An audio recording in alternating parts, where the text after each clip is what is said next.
cable sports channel, except GSMC Sports Network is absolutely free. Hello everyone and welcome back yet again to the GSMC Fantasy Sports Podcast. I hope you are enjoying the show thus far. I really have. Thank you for all the comments from you guys. But we are now focusing our attention on perhaps one of the most important games, most interesting games for that matter, in terms of fantasy implications. We talked about a lot of different players who could fit into your squad, whether it be high-risk, high-reward guys, or guys who can get the job done for you. But in each of these games, there's a different storyline in terms of whether it be injury crises or plain old rivalries or just solid matchups all across the board that really stand out, and also in terms of fantasy storylines are highly integral to potentially getting you a win or a difference between winning and losing.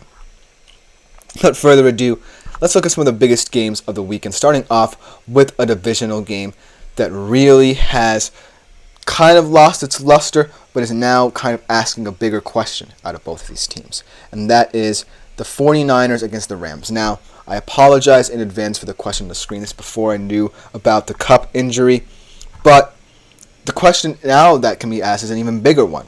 Which of these teams' secondary options can step up? You look at the 49ers and you think, well, they still have Brandon Ayuk and Jawan Jennings. Both of these guys are very savvy. They're very smart in terms of their route running abilities. They're very smart in terms of knowing Brock Purdy's tendencies, and so they can keep on schedule. But we've seen time and time again, Brock Purdy kind of does struggle without most, if not all, of his weapons around him. And it's slowly looking like he'll be without potentially all of them for this game. We'll mention what's happening with most of them in a further segment, but at this current moment in time, I really think this game is a story about how to view kind of waiver wire level players, or players that you didn't necessarily know about, because both of these teams are really going to be called into question. Let's look on the Rams side of things, because they're really in deep trouble right now in this game, because losing Cooper Kupp and Puka Nacua is a ton of fantasy value to mitigate for. And also the fact that they're dropping like flies on the offensive line. Jonah Jackson now out. You already know about Joe Noteboom and Steve Avila along the offensive line. So this game really feels like it's going to be underwhelming on many levels, because both of these teams are worrying about certain players. And the irony about it is that there really doesn't pretend to be a quote-unquote favorite for this game right now. Yes, once you look at all the weapons that 49ers have, you think that their contingency plan is going to be the one most liable to work. But this game could feel like it could go either way, because both of these teams are struggling. And we see early on in the season with teams like the 49ers and Rams who have so much talent, when they do lose a player, they do tend to struggle. And it's usually only later in the season when they've fixed everything and have kind of contingency plans set that they can mitigate for losses. But right now, both of these teams feel like they're kind of in crisis mode, in panic mode a little bit. But for now, the big question is, can anyone from this game outside of, say, Ayuk and Jennings really step up for either team? If I'm the Rams, I'm looking at Kyren Williams to really step up, because now he's the potential star of this offense, and he really hasn't gotten going so far. I'm also looking at guys like Tutu Atwell. Maybe he can use his speed to good effect in this offense, get a lot of touches in many different ways. He's very valuable in terms of like the jet sweeps they run, the motions they run. So look for Tutu Atwell maybe to be a big star. Demarcus Robinson, just a chain-moving tight end, very smart, good red zone threat. And also Colby Parkinson, how about him? As a Seattle fan, I know he's good for a game or two of fantastic production. So this Rams team certainly feels like it's in a much different spot than what they were expecting. That doesn't mean that there can't be talent gleaned from this roster right now. There can't be good performances gleaned from this roster.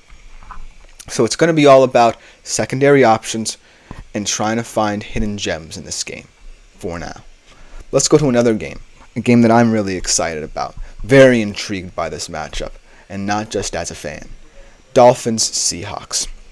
And one of the big questions that kind of lost its luster when Tua went down is if the Seattle defense is legit. And I still think this question stands because even though it's a different QB, it's still the same players around him. And I didn't mention in a segment where I said don't be surprised if a backup QB like Skylar Thompson finishes top 15 in terms of fantasy. And not to, kind of add pressure on the Dolphins, but kind of breaking news right now. The Dolphins do pretend to be without Raheem Mostert for this game, which means that it's really going to fall on Skylar Thompson in the screen action game, and also, Devon Achane potentially having to step up because, like I said, before the season even started, I had my qualms about Devon Achane in this offense, and actually the overall prospect of this offense is just very speedy players doing the same kind of thing. But now it's still the question of, well, how do we use the weapons we have if you're Mike McDaniel? And on the Seattle side of things, the defense through 2 weeks has been perhaps its most impressive unit. Mike Macdonald really has brought a sense of cohesiveness, togetherness to this unit at all three levels, and they're certainly kind of firing on all cylinders right now. But the fact of the matter is, they only played the Denver Broncos and the New England Patriots, so they haven't really been tested. And while they just lost a big part of that test, well, with Tua not being there for Miami, you still have to contend for all these different pieces. You still have to account for all the different weapons that these players have. As Shep Easy's Sweet Spot comments about a certain starting situation for his quarterbacks, Derek Carr or Sam Darnold to start. Again, another very interesting question about two guys who potentially were on the waiver wire to start your season. In terms of Derek Carr, nobody saw him coming. The Saints offense certainly looks like one of the best in the league right now, and it certainly seems like they have no signs of slowing down. I think their schedule is definitely going to be pretty easy going forward, and whereas Sam Darnold, his schedule is toughening up, but he's already beaten perhaps the best team in the NFC, and to boot, for most of the game without some of his biggest weapons. It's a really tough question, but at the end of the day, I really like what Derek Carr is doing in this offense. I really like what Clint Kubiak has brought to this offense. And he made this offense the best parts of Derek Carr's, Alvin Kamara's, Rashid Shaheed's traits, and really brought out the best in this team, and most importantly, has them playing in a way where they feel free. And when you're playing free football, you really have no things to worry about. Whereas Sam Darnold, yes, he's proven that he can beat his team, but it was his former team may have had more information about them, and the schedule is only going to get tougher from here on out. So for now, I would say Derek Carr to start. And I feel really confident in that prediction holding up for most of the season, because if the Saints offense really has no weaknesses, then that's a threat to the NFC South and the NFC. I really like what Derek Carr is doing in this New Orleans Saints offense. But kind of going back to this game between Seattle and Miami, I think that the big question about the Seattle D is, well, we now know that Tua's not going to be a part of this game, so how do we figure out what Miami's game plan could be going forward? Do we believe that Skylar Thompson can hurt us through the air? Can we believe that Tyreek Hill will still be effective? Or do we hone in on potentially stopping the run with Devon Achane and all the speed that comes with that? So I still think that the question that I posed here stands because of the question surrounding how Seattle will fare against fantastic offensive players. And it's not just about the quarterback, mind you, for offenses. It's about how you play. So Seattle will still be tested. But another big question is, will Tyreek Hill still be effective? Because he's now a bigger X factor than you would expect in this game because of what he can do either positively or negatively. He can either be a non-factor in this game, or Mike McDaniel trusts Skylar Thompson to have a couple of deep shots if they're open for Tyreek Hill. So it's all going to be a balance of how the Seattle defense thinks about their game plan, and also how Miami, who still technically has the advantage on the offensive side of the ball, how they plan to have a game script that takes advantage of their best weapons. But this game overall should be an exciting one for the weekend. Another interesting game is the Ravens-Cowboys game. Now, both of these teams, questionable losses this past week, not necessarily the best of games. Baltimore starting off 0-2 as they lost surprisingly to the Las Vegas Raiders after blowing a lead late in the fourth quarter. And then the Cowboys overall not very impressive against the Saints. So there are a lot of different storylines you can follow here, like, will CeeDee Lamb have a good big game, or the question of which QB will keep their offense most on schedule. But I'm looking at, just can these offenses get right in the first place? Because both of these defenses are still tough. Yes, the Ravens lost Mike McDonald, and there are some injuries to worry about in their secondary.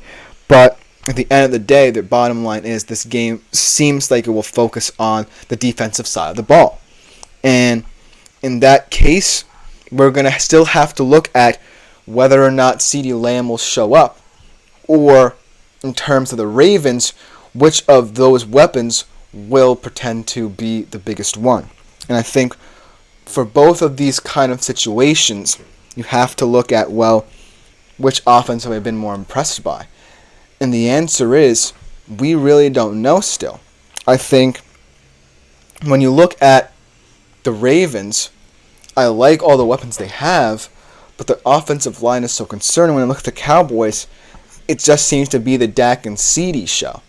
So, at the end of the day, I think that some questions have to be answered about both of these offenses, and quickly, in order for me to feel comfortable about immediately giving you guys advice on players from both of these teams who I think would fit into your fantasy teams. But at this current juncture, I think the one question above all is, can these defenses prove they still got it? Because right now, I don't have much faith in either of them to start the season. And I think that this game could still be high scoring. I think that both of these quarterbacks will stay on schedule. I like Lamar having a lot of rushing yards in this game, and I like Dak being his usual poised self. But I just can't get past the fact that I still don't seem to have any idea about what these teams could be. So this is going to be an interesting one in terms of offense and defense, if you have players on both the offense and either one of these defenses. But the last game I want to talk about, another very interesting one, the Jags and the Bills, because we have a lot of intriguing storylines. We talked about the Jags D yesterday. We talked about how underrated they have looked in their first two games, even though they took 2 losses. And we've also talked about the resurgence of Josh Allen, potentially being the QB1 right now in fantasy. And the reason why this game really stood out to me from the jump was because that the Jags D played against 2 units that in Miami and Cleveland have the big play threats. And yes, even though Cleveland really hasn't shown big play threats this season, the Miami Dolphins only had that one long pass to Tyreek Hill.